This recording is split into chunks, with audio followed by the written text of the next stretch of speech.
This is CyberSound, your simplified and fundamentals-focused source for all things cybersecurity. Welcome to CyberSound. I'm your host, Jason Pufahl, joined today by Michael Grande remotely. Thanks, Mike, for joining. Great to be here. And Steve Bernet, partner at Fintelos. Steve is actually working pretty closely with Vancord as part of our finance team. He's our fractional CFO. So, Steve, welcome today. Thanks for having me. Yeah, it's great to have you. Really wanted to start off, it's kind of interesting. We were chatting about this a little bit. We've had a virtual information security office offering for years, and we've got a lot of clients that take advantage of that. And when we were chatting through this and we were talking about, AI and some of the things that we want to cover, it occurred to me that it's kind of a neat opportunity to demonstrate that not only do we offer the model, but we believe in it enough that we actually, take advantage of it. So, kind of a nice little segue, I think. And maybe if you can spend a minute on sort of what your company does, what your role typically is, and how Sure. clients, sort of use that fractional model. Yeah. Well, again, thanks for having me. Super excited to have the conversation today. So quick background on myself, and I'll describe kind of what we do at Fintelos. So I've been a financial practitioner for almost 2 decades now. I've spent time all across the world in finance, from capital markets into corporate finance. The past decade plus, really, I've spent time working with high growth technology firms, focused around kind of operational challenges, scaling their business, and ultimately, I'd say capital structuring and events beyond that. So kind of how that translates. One of the opportunities or problems that I saw kind of existing in the space is finance as a strategic function for a lot of high growth or technology oriented businesses is kind of adopted too late, in that usually there's not the budget to bring on a full-time CFO. Owners or CEOs are trying to see the value, or in some instances, right, they kind of play that role and don't see the need for an additional individual. But at Fintelos, right, we really value and see the need for strategic finance as a function within a lot of these high growth firms. So, we are a strategic finance partner for CEOs, investors, founders in high growth businesses, specifically focused on B2B software or subscription software and tech enabled services businesses. My partner Chris and I have been doing this about 2 years at this point, right? And we've loved the journey, and we love working with founders and investors to scale businesses. So that was a great overview of the services that you guys provide and sort of the. It's like we said it before. Yeah, exactly. It's like he's got his elevator pitch. Perfect. Yeah. Might have read the website there, right? Yeah, exactly. So what was the business need or the opportunity that you saw in the market Sure. when you and your partner sort of decided to launch Fintelos? Yeah, and for further context, right? So we both had been in full-time CFO seats at high growth technology businesses, whether those be SaaS businesses or services businesses. Work very closely with founders and investors, kind of scaling those businesses. Now, there was a certain inflection point that brought us into those businesses. We saw value in those companies having our services in some form or fashion prior to us being hired, right?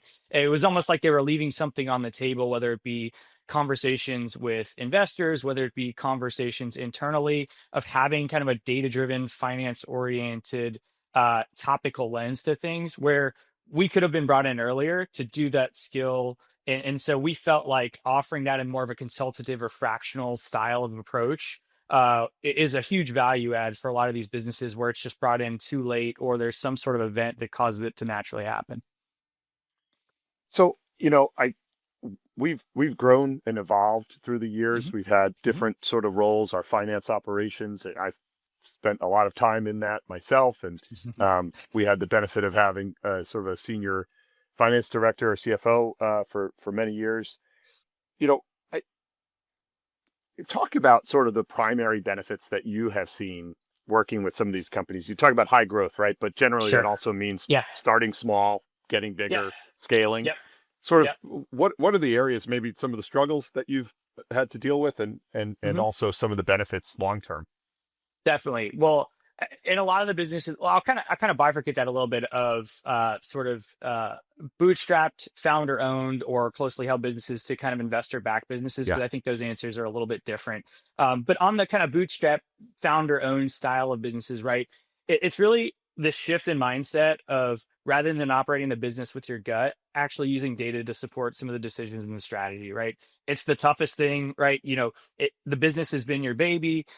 Your gut really might even be, in some instances, as good or as foundational as using data to drive decisions. But ultimately, taking some sort of data set, taking some sort of way to quantify but also measure kind of performance of the business and implementing that, whether it be around KPI structure, whether it be around some sort of operational initiatives or other things, that's really kind of, I would say, the big inflection in that world. Now, flipping to the investor side of the world, around those conversations, right, there's a natural point where it makes sense to have someone like us involved in those conversations to represent the business, whether it be crafting a narrative, crafting data that we would be sharing to the investors, but ultimately post kind of investment, call it, there's this sort of requirement or expectation around reporting being a certain way, forecasting and planning being a certain way, just communication internally being a certain way that we can help provide and play that function. Would you say that there's sort of commonality, maybe going back to the founder-run, non-investor backed businesses, Sure. sort of some common issues or sort of blind spots that, as they're growing and scaling, that you've run into or you've seen and had to work through? Yeah, very, very good question. I'd say I'll kind of there's a lot, and that's no negative against founders, right? But just of how we think and view the world. I'd say that a few that I would call out. One, a lot of founders, depending on where they are in their journey, right, they ultimately run their business by their bank account, right? How much cash is in the bank account determines the health of the business. I think shifting the mindset away from that into really looking at some operational performance metrics, and or related to that, and I would say this is the second point, is just getting reporting in a way that it makes sense to operationally run the business. A lot of companies tend to just have their accounting or books just be done on a cash basis, right? And so shifting to more of that accrual, making sure revenue and expenses are being recognized in the proper months, and really understanding kind of the true flow of the business from an operational data perspective. Those are, I would say, the two biggest ones that come to mind. And then ultimately from there, kind of building off of that, right?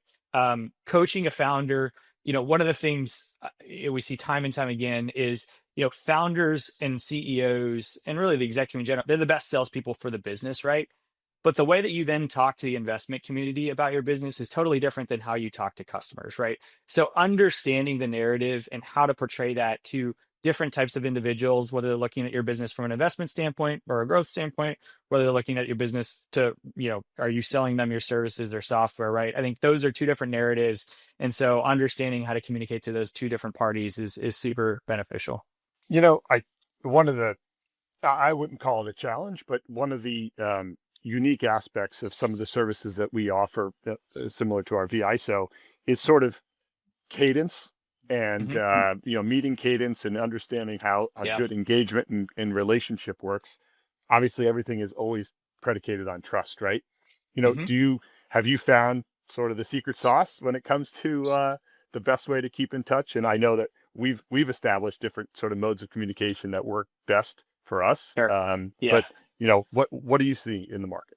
Yeah, I'll give you the consulting answer to this, right? It depends, right? Because, I hate to say it, but every customer is different, right? I think taking a step back from that, right? Like the value in being successful in this style of deployment, whether it be VISO, whether it be, a CFO style engagement, whether it be a sales, outside sales, is really understanding the culture of your customer, right? And understanding how to best interact with your customer based off of that culture and that recognition, right? So some customers, they want, the expectation is you're there on a chat or you're there in meetings and other things, right? And they want you kind of participating. Other customers, right? It's a weekly call of just running through priorities, running through lists, making sure, they're getting the output they want. I'd say ultimately, like, our goal at Fintelos is we're selling you a strategic function, not necessarily capacity or specific output, right? I think shifting the mindset away from like a deliverable or time or other is what you're delivering, but more, value creation and kind of, I would say process assistance or really improvement around how the business is operating. I think that sort of determines, and don't get me wrong, we do both styles of those engagements, right? But that really determines kind of what the interaction would be like and how we kind of deploy our services. Ultimately, from our lens, right, we want to be as strategic as possible in our delivery and as little in the tactical execution as possible. We, would either hope or help the team that's in place today to kind of deliver on that. So for us, it's a lot more kind of advisory or strategy looking than it is from a day-to-day, hey, are you going in and paying this bill or something like that from a finance standpoint.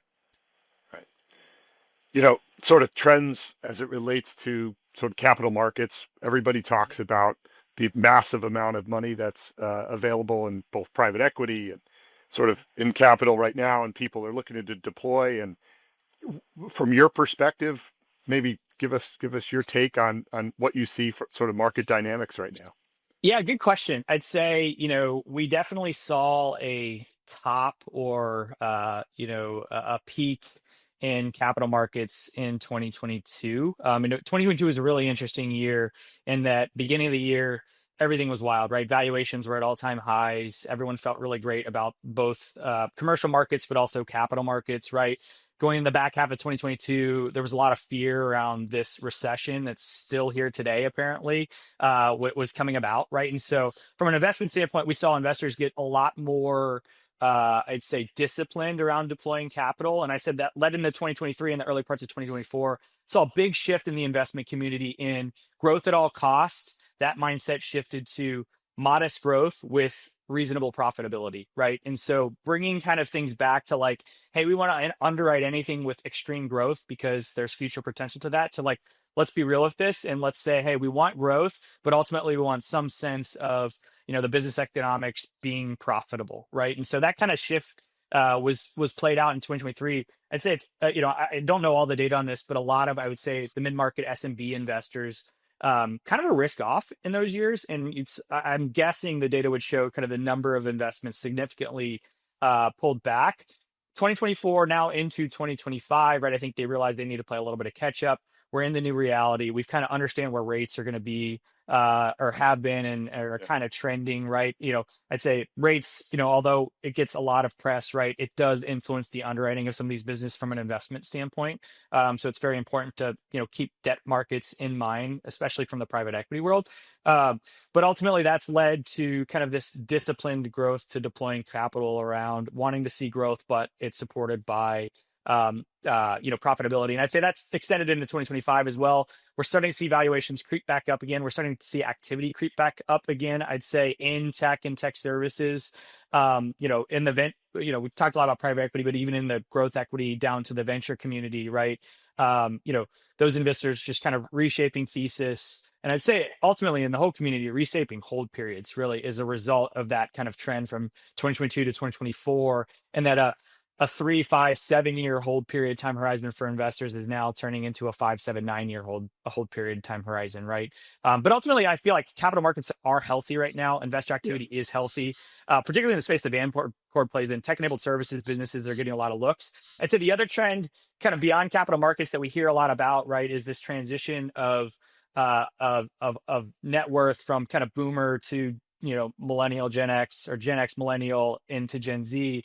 And that we're seeing a lot of founder-led businesses start to trade in that, founders reaching their 50s, 60s, and even beyond, right? Bending in these businesses with no defined exit plan, starting to think about what that looks like. And I think that's causing some good, activity and some names and businesses that trade that historically have kind of scaled independently on their own. The big buzzword, it comes up constantly. It's something that sort of everybody wants to talk about outside of maybe in the tech world, right? M&A, but AI, right? So it's always an acronym for something. But when I've sort of been paying attention to what's happening, you hear a lot of changes happening in the accounting world, right? There's been a lot of sort of change from not only sort of mandates. We talked about revenue recognition requirements, and that's a whole headache for a lot of different companies. But sort of what the role that AI will play sort of in the future of sort of Sure. corporate finance and things like that. What's your opinion on it? What's your Yeah. thoughts? I mean, where do you think it's going? Have a lot of opinions, and I'd say ultimately excited about the Yeah. opportunity. To kind of set the backdrop of that, one of the things I like to just use to frame the picture, right, is like AI, particularly in a B2B or business deployment, right? Like it's sort of gotten a lot of interest in the revenue generating functions. So think sales, marketing, maybe even customer support and some of that lens, right? Because there's direct line to revenue accretion from using AI, right? Finance ops, back office, right? It's more or less a cost control or reduction or efficiency type of play, right? So I think we've seen a lot of really good use cases in AI and operating in the SMB world around some of those revenue generating functions. Not to say finance has been an afterthought, but ultimately I don't think it has been moving as fast as we've seen in some of those other respective industries. We're now starting to see it, right? So the models are now getting smarter. And I think the other thing just to keep, and I'll use the finance lens specifically, is, ultimately we're talking about language models as the engine or driver for a lot of Right. this AI conversation, right? Language models are great with language, right? Finance is all quantitative, right? So you think about prompting a language model, them taking quantitative data, right, analyzing it, and then prompting it back to you in language with maybe a little bit of quantitative work. We had to go through that progression now with the models to get to a point where it really understood that. It understood how to present quantitative data in an effective manner and all that sort of stuff, right? So I think we're beyond that. Some of the cool trends we're seeing today, I ultimately view AI and finance in the phase that we're in now, right, as being one of the best acceleration tools out there, right? And that, do I think, everyone says AI coming for your job. Do I think it can replace the role of a junior or mid-level finance person today? Absolutely not, right? But do I think it can do parts of those functions and accelerate them, Right. either them or others, on the output of what those individuals are expected to do? Absolutely, right? And so I think we're seeing that now with some of the tools you're talking about, right? Kind of broader vision, I think from my side, right, as we look forward 3 to 5 years, I think ultimately a lot of the pieces of finance or accounting or back office that are very formulaic, like accounting, I think AI does really good at disrupting those industries, right? Bookkeeping being one of them. Not to pick on anyone in the accounting world, right? But bookkeeping is a great use case for AI to understand, hey, here's a debit, here's a credit, how do I apply these transactions, right? I think it'll do really well at that. And so ultimately, to boil that long-winded answer up, right? Like AI, I think is going to be an amazing acceleration tool for the delivery or the implementation of more advanced finance. But ultimately, we haven't seen yet where it's really going to replace the full office of the CFO. It's really sort of like that force multiplier when it comes to a lot of the roles and sort of expediting certain tasks and moving it forward. One conversation I did have with someone was that sort of the prior roles of a lot of offshoring that was taking place with maybe some back office stuff is now going to be replaced with AI, and maybe there's some benefits to that locally and for some smaller firms. Yeah, I think a lot of like repetitive or documentable tasks that are done over and over again and follow a very formulaic process. AI works great at sort of accelerating those. In some instances, kind of automating them on. Awesome. So we joked a little bit at the beginning of the podcast that maybe, Mike, you were going to run this. This has probably been the quietest I've been on a podcast in the. It might be. It might be.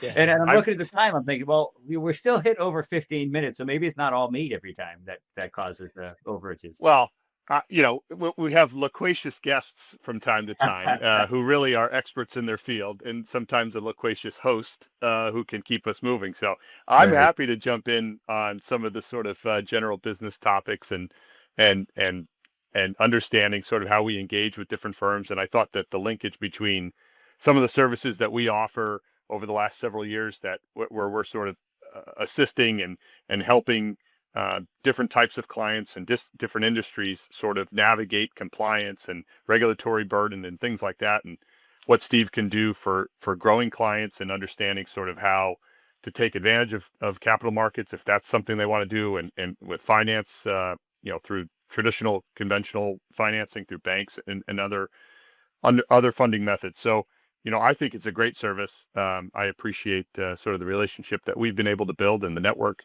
that we have built together as well. So I appreciate you being on. Yeah, likewise. I appreciate you guys having me. I've enjoyed kind of the conversation today and working with you guys a little bit further. So look forward to where that takes us. That sounds good. Steve, thanks. I Awesome. appreciate you joining. Right. Take care, guys. Thanks. Bye.